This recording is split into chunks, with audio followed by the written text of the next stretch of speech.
to give some opening remarks.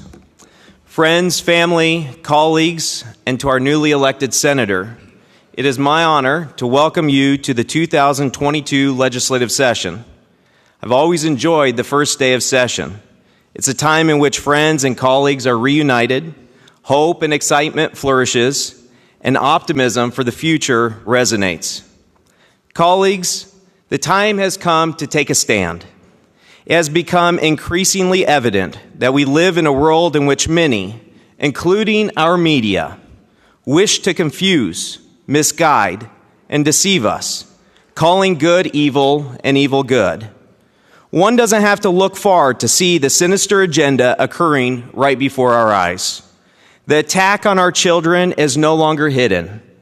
Those who wish to normalize sexually deviant behavior against our children, including pedophilia and incest, are pushing this movement more than ever before.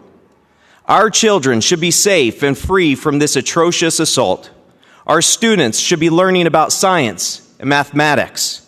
They should be learning about engineering and innovation.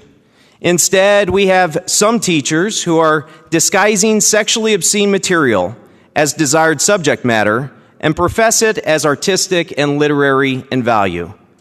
The literature being pushed on our students should disturb all of us.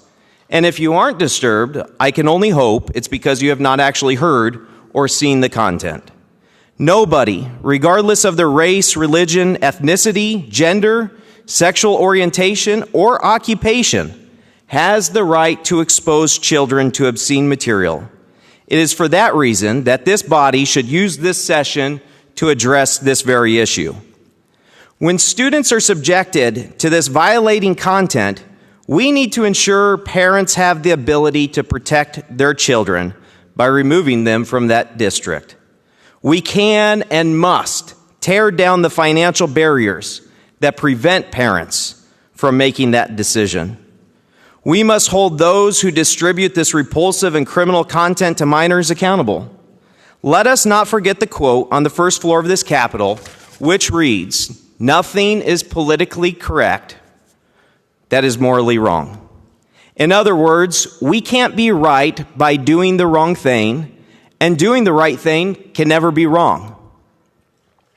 Since 1973, nearly 70 million Americans have had their voices silenced. Their lives were taken in the so-called name of choice. We have courageously stood for and defended those who could not defend themselves. I'm proud of the work done by this body to give a voice to the voiceless. As the United States Supreme Court takes up this important issue, we stand ready to take whatever steps necessary to defend the dignity of life. Colleagues, because of your dedication to being fiscally responsible, we come into this legislative session with our economic reserves totally full. Our revenues are at historic all-time high, and our ending fund balances are flourishing.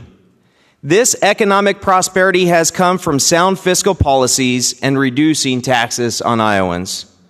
When individual economic freedoms abound, economic prosperity follows. Yet, let's not forget that there will be some who will wish to spend this money on expanding government. Our focus must be to return these dollars to the rightful owners, the taxpayers. Now is the time to take a bold stand. We've come a long way in reducing taxes on Iowans, but it's not enough. Let's keep our eyes set on the total elimination of income tax. Now is the time for action. Now is the time to be bold.